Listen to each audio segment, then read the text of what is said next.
This is Brent coming at you with more power training videos. In this video, we're going to do something a little different. I'm going to show you guys how I teach an ice skater or counter movement jump. In this case, my friend and absolute powerhouse Kamal is going to come out and help me demonstrate. He's a personal trainer here at the club that I train out of. Now, Kamal, you've done ice skaters before, right? Yep. Now, Kamal's coming to me. He's got a little bit of dysfunction in his right leg, right? It's causing his foot to turn out. That's caused some mechanical issues. Granted, he's also, I think, been taught an ice skater, maybe not how I would teach it. As you guys know, I'm all about the quality of human movement, not just the quantity of human movement, so I tend to be a bit of a perfectionist. So we've been rolling back the ice skater a little bit, and I wanted to show you guys how I'm doing that with Kamal. So the first thing we're going to work on, actually, is Kamal's just got to start with the lateral hop to stabilization. Can he do that?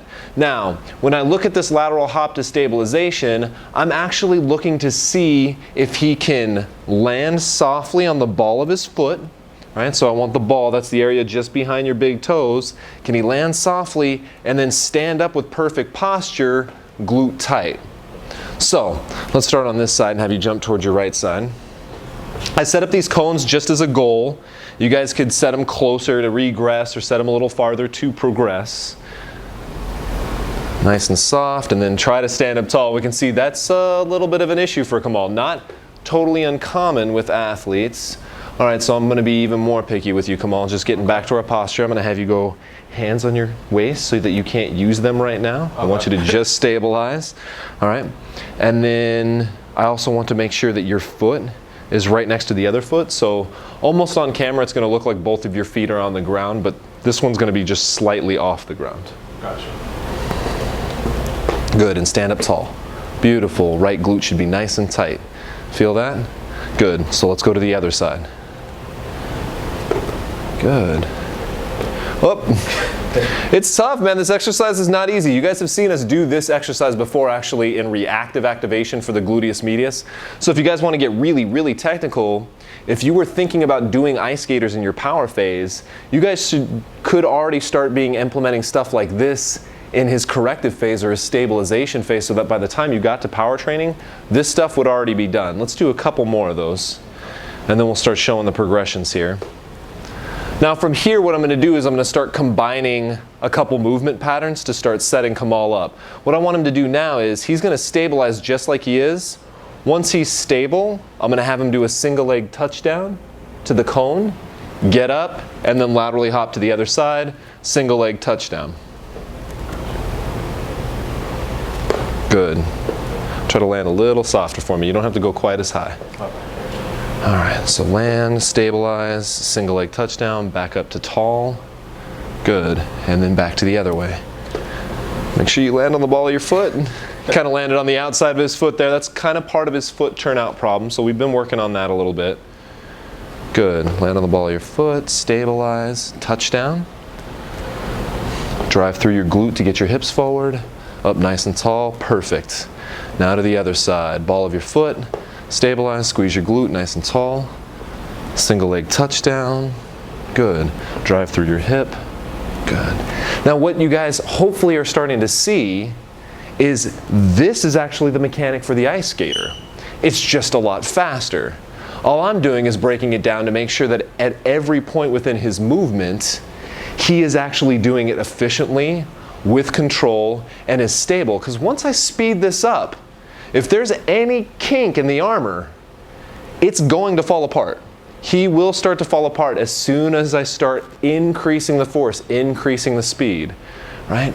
So from here, obviously Kamal needs to work on this a little bit. I'm going to go ahead and progress it a little faster for you guys so you can see what I'm going to do over the next couple of weeks.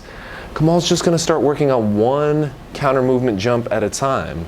So now he's got the mechanic, right? Now, if I'm thinking about power, the amortization phase is that turnaround from eccentric load to concentric. I want him to do that single leg touchdown as fast as he can and then bounce and stabilize. So what it should look like is something kind of like, and you know what they say, those who can't teach, so be kind to me. And stabilize, right? Just gonna have him do one counter movement jump at a time. Boom, and stabilize. Nicely done. That looks a lot better than it did a half an hour ago, guys, I can tell you that. Boom. Good. And I might have him do, let's say, 6 to 10 reps on each side, right? We'll stay within our power training variables. I'll have him do 6 to 10 reps on each side. I'm not going to start adding these things together. I see a lot of people go into counter movement jumps and they're back and forth. And if you really look closely, their feet are starting to turn out, their knees are caving inward, they're actually not landing in the same place each time, so the accuracy is all over the place. That's not how we want to produce more power. Power is nothing if you can't control it and can't implement it accurately, especially when you get on the field. So let's show them what the next progression would be, which would be just 2 jumps. All right, so now you're going to go bounce, bounce, and end here. Gotcha. Bounce, touch, good. Right, let's try to spend, so on the ones in between, the ones you're not stabilizing, I want you to spend a little less time. Gotcha. Bounce, bounce, good. Good, let's try that one more time. Once he has that down, then we could go to 3, and then 4. You know, keep mindful of your reps.